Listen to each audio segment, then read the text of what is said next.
The crime scenes are back. But not much has changed since 2000.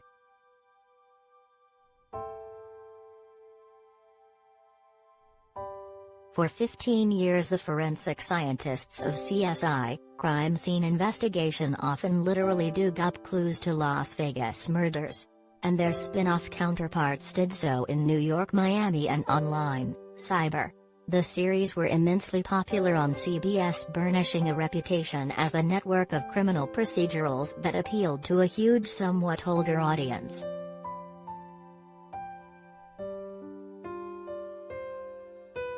The period during which the CSI franchise reigned victorious on broadcast TV has come and gone. Sure, cop shows are still popular, just look at CBS and NCIS and FBI franchises.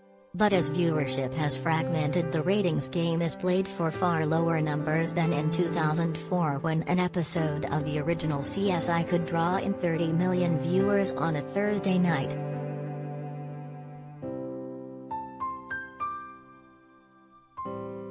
Six years after it went off the air, CSI is back on CBS with a few old favorites, some fresh-faced newcomers in CSI Vegas, premiering Wednesday 10 EDT/PDT half out of 4. It's still the forensic techs of the Las Vegas Police Department solving crimes with science, but by now most of the original characters have retired. Only a few have been pulled back into the department to help track a criminal going after their own.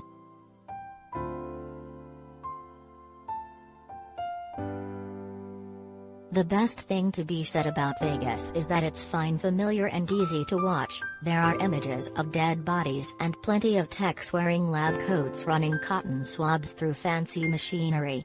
The new crime lab is led by Maxine Roby, Paula Newsome, a no-nonsense former college basketball player.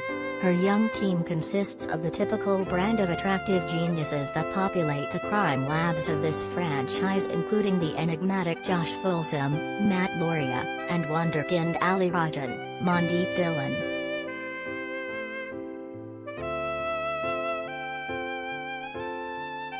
CBS adds new NCIS, FBI and CSI series in fall programming. Crime Wave.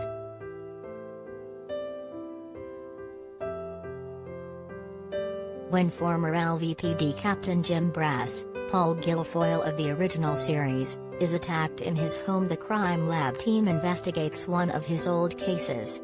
Brass calls in friend and former colleague Sarah Seidel, Georgia Fox, to assist on the case. When it spirals out of control, threatening the very existence of the crime lab, Sarah and Gil Grissom, William Peterson, stick around the department to investigate.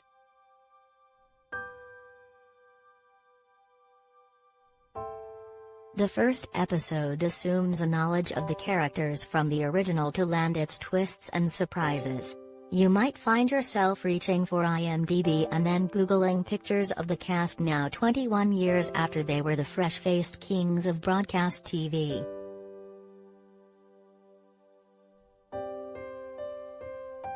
'21 TV premiere dates from Succession to You and The Bachelorette.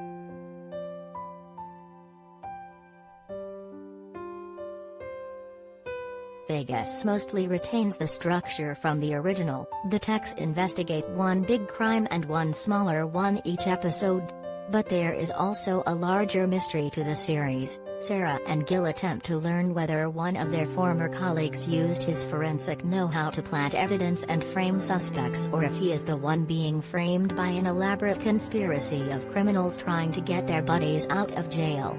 The setup for this season-long plot is so nonsensical and confusing that even the characters are doing logical gymnastics to justify their actions. It is both the hook that the revival relies on to justify its existence and the weakest part of the show.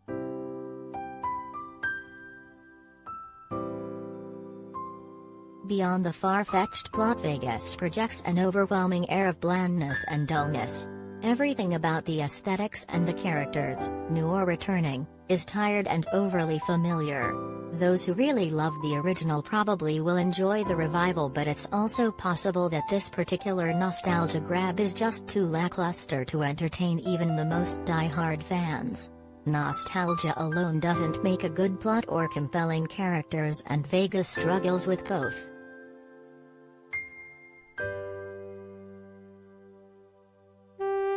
Will the original forensics drama find itself the toast of the Nielsen ratings again? Surely it will make a dent, but Vegas is a revival CBS didn't need to gamble on.